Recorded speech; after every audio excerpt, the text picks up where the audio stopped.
It is with huge regret that we have to say goodbye to the class of 2020 in such a manner. I am currently sitting in the Peponi room, in front of a camera, speaking yet again into the screen of a computer. I have met, over the past 10 weeks, very few people, and yes, I love them dearly. They have not and could never replace the buzz of a school when it is going about its daily business. The pupils have been missed, and I have particularly missed the leaving class. Listening to their ambitions, their holiday plans, their university enthusiasms has all been absent. My tutorials, painful some of the time, I admit, but being forced to be in touch with the language of the youth, the opinions of the young, or even the music and dance of a culture has been wiped away by a virus. A small tiny virus that, in a short space of time, has changed the face of the way we knew things. I have no doubt that there will be significant advantages from our recent challenges, but it has successfully wiped away the rite of passage of so many students across the globe. No prize giving, no goodbyes, no prom, no dinner, no graduation. School ended by Zoom, by Firefly, and with a whimper. No celebration at the end of your time, not just at Peponi School, but your formal schooling. It is what it is, and as I've become accustomed with your year group, you have met these adversities and with humour, with courage and with strength. Coronavirus has dominated the last few months, and it will dominate for the coming months, but don't let it define you. Don't let yourselves become the year of the virus. You are all better than that. Your ambitions and your ideas don't need to change. As your time came to an end and you handed in your last assignment, I thought about how I would feel if my schooling came to such an end by closing a laptop. I, like some of you, would have felt a number of emotions: anger, irritation, sadness perhaps, but I've also felt a sense of well done, a sense of achievement, and a sense of pride. Forget the first emotions, they're unimportant. Focus on what you have achieved. Look to the future. The virus will go, and you'll continue on your own pathways. And if these lead you to the success and memories that you are currently enjoying, you will have every right to celebrate. It is usual to give the leaving class a few pieces of advice, and I normally do this after a good dinner, a couple of glasses of wine, and a little encouragement from an audience keen to see me finish. I will leave the humour of that speech when you return in January and we can imbibe together. However, here are some things I urge you to consider. They're not instructions. Giving instructions for a life yet not lived would undermine the very purpose of school. You decide what to take from the following. The first is something that I believe forms the base of all good liberal education philosophies, and it begins by being hard on your opinions. An opinion is something that is easily formed, and we all have them. However, it is vital that you question your opinions. You must think critically, and not just about the ideas of others. Consider your own. Be hard on your beliefs. Be intellectually rigorous. Identify your biases, your prejudices, even your privileges. Question what you believe, and when you think you know what you believe, question yourself again. This comes with reading. I know it's old-fashioned, and I can almost feel the groan as I said it, but you are now members of the adult world, and I beg you not to join the army of ignorance that is so clearly illustrated around the world at the moment. Schooling may have ended, but education has not. Encouraging any school-leaving group to become teachers is a challenge that I'm not going to take up, but I remember wise words of a good comedian who once suggested that everyone should become a teacher. Not in the classroom perhaps, but in the world. He said, "Share your ideas. Don't take for granted your education. Rejoice in what you learn and let others dive into your enthusiasms. Have a love for something and let others know about it." The second is something of a campaign of mine, and it's this: define yourselves by what you love. The same comedian suggested that people are currently obsessed with what they don't like, and when I read or listen to the views of those around me, I can't help but agree with him. When asked what sort of music I like, it's often easier to answer with what sort of music I don't like. And when reading the comments underneath social media videos, I see far too many comments being negative. This is particularly true with politics. Comments, even those about Trump, tend to start with, "I don't like," or "I hate," or "he's an idiot." I think you should define yourself with what you love. Express yourself with your passion for what you enjoy. Be demonstrative and generous in your praise for those you admire. As a habit, this positivity can be infectious. The third and final one, there will be more at dinner, is some that I feel we could all take note. Respect people with less power than yourselves. Treat people in the way that you want to be treated. Enter your new world ready to define yourself as someone who cares, not just for the people with whom you might receive an award, a job, your salary, or a beer, but for those people around you whose role it might be to serve. You might pay for that service, but that gives you no right to ignore them, or worse, be rude. A thank you and a smile is free, and it does define you. Hi guys. Hope you're all doing well. It's been a really great year with lots of ups and downs. But nonetheless, we always still had some fun in this school. We were always smiling, always laughing, breaking windows in dorms, breaking chairs after football matches, Max, and killing snakes with pool sticks. Skipping classes, running around in the ring, getting shouted at. The list can go on forever. So we've had some really great memories, we've had a lot of laughs. Although we never got our final weeks in school where we'd run around, have some fun, go to parties, we even missed out on Coast, we always know that regardless, our P2 ways will stay the same and we'll always find ourselves back with each other. We're gonna have one big party soon to make up for all the times we've missed. It's gonna be great. But saying that, we've had many school trips, many nights in dorms where we've had just as much fun. So good luck in university and hopefully we'll meet you all soon. Good luck. And this is not a goodbye just yet, we're all gonna meet up again. I want to leave you with a poem. I can feel that groan again, but please indulge me for a few more minutes. I was first presented with this poem some years ago, and I had forgotten about it until last Christmas, when a past pupil of mine read it out to me over a glass of wine or two. Good Timber was written by an American poet called Douglas Malloch sometime at the end of the 19th century.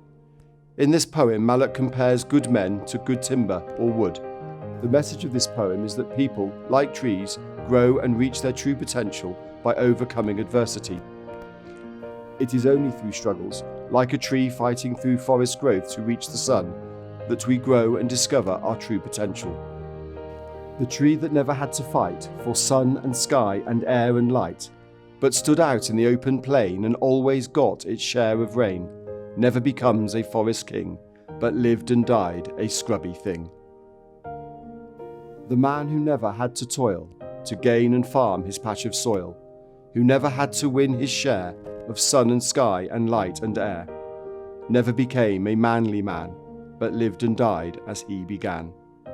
Good timber does not grow with ease, the stronger wind, the stronger trees, the further sky, the greater length, the more the storm, the more the strength. By sun and cold, by rain and snow, in trees and men, good timbers grow. Where thickest lies the forest growth, we find the patriarchs of both. And they hold counsel with the stars, whose broken branches show the scars of many winds and much of strife. This is the common law of life. This isn't how this was supposed to happen. This didn't go according to plan, and now everything is ruined. There was a course of action that we had all anticipated, and now everything is up in arms, and the future is uncertain in the scariest way possible because we don't know where we're going, and how we're going to get there isn't clear either. This unnerving and persistent weight on the course of our lives has come with this movie-like emergence of a virus that has essentially altered the nature of human interaction forever. Each generation has a great tragedy that separates the fighters from those of us who will be beat down and refuse to get up. Ours just happened to be this invisible pest that literally no one saw coming, but it came nonetheless. So we've locked our doors, we've stocked up on the essentials. Masks and gloves are now the new norm, and suddenly seeing the people you used to spend days on end with is a health risk we cannot afford to take. Our classmates are no more than faces on screens and voices through speakers that will never capture the true essence of laughter amongst the people you love. This isn't how this was supposed to happen. The graduating classes of 2020 have been robbed of a monumental stepping stone into their futures, and there's nothing we will ever be able to do to take back the time that has been lost and the memories that will henceforth simply be replayed scenarios in the backs of our minds. I could paint this narrative for you for pages and pages on end, because resentment and anger are easy to feel. But I won't.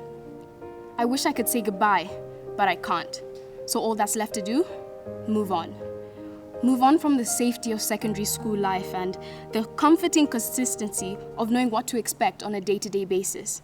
Move on from the familiarization of paths walked over 1,000,000 times and the faces that walked next to you as you walked on those paths. moved on from the petty grievances that, in perspective, were actually no more than an attempt to make life a little bit more interesting at the time. Move on.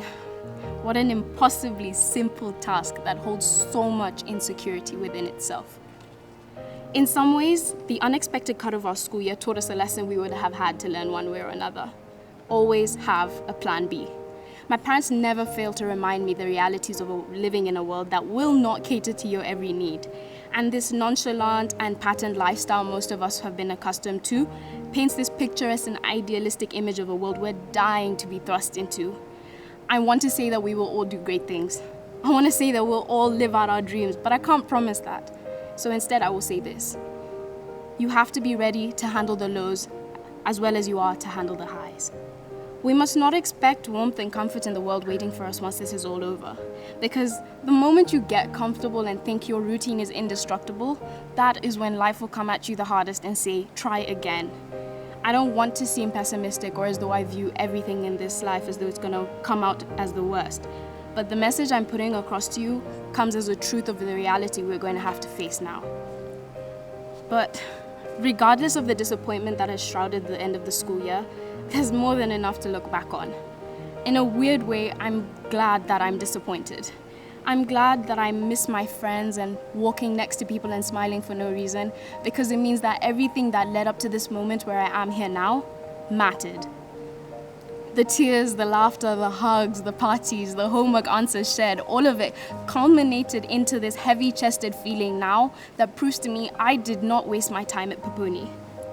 That's the funny thing about living, because the second you embrace life and decide to thrust yourself into healthy, nurturing relationships and becoming the best version of yourself, you can never go back to simply existing. You see, existing is the trap of being present without actually being present. The state of mind where you can only vaguely remember your past because it's all meshed up into this one bland rerun over and over again. I choose to never exist, and all that I ask is that you never exist either. Live, because this isn't a trial run, and we don't get a reset button. I'm happy to be disappointed. I'm happy to want to walk down these paths again and sit in the hall and sit in a classroom or play on a field again, because it means that I lived as best as I could at P2. And what came from that was enough memories to assure me that the second they let us out of our homes and we're allowed to do the things that we used to take for granted, I will live once more. This isn't how this was supposed to happen. But even still, amidst all the anarchy and chaos raging through the planet, I'm grateful for my privilege that allows this pandemic to simply affect my school and social life. It seems as though there's no longer any room to ignore everything that is happening outside in the world, because it was in part safely kept at bay in terms of our exposure to it. I want to say the future holds some of the greatest days of our lives, and I can't wait to do as I please, but that would be an abuse of the platform that I have been given that allows me to shed light on the fact that we are so lucky to never have to sit cold and damp in the rain, hiding from police because it is past curfew, even though we don't have a home to go to. I'm not invalidating our own struggles, because every problem is a problem. How you view that problem is what should be considered. Remember the safety you feel now and do everything that you can to extend it to somebody else who is in need. The current global circumstance is raging culturally and politically, and it's calling for voices for the voiceless and arms to be open wide for those of us who feel alone. I'm scared, I'm worried, I'm nervous, I'm curious, all at the same time, but this messy concoction of emotions inside me will not cloud my belief that the leavers of 2020 have so much to prove and so much to give. We are no longer those restless and antsy year nines that walked through those gates with blazers that were too big and braids that were too fresh. We're young adults, ready and waiting to do all that we can to succeed in the last 5 years count. Marguerite Johnson said, "Life loved the person who dared to live it." This isn't how this was supposed to happen, but I, leaving now as your head of school for 2019 to 2020, promise to live. Thank you. Okay, guys, this is your top 3. Signing out. See you soon. Bye. Well, ladies and gentlemen, that is it. It's time for me to say goodbye.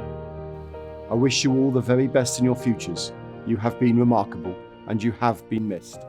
I am sorry that this is not more personal, but go forwards with the knowledge that you have done well, left us with great memories, and defined yourselves with a fever for life and an enthusiasm for what will come. Remember, good timber does not grow with ease, but strength comes from struggle. I very much hope that you will all return with your parents in January so that we can celebrate in style and with the culture and tradition that a computer will never provide.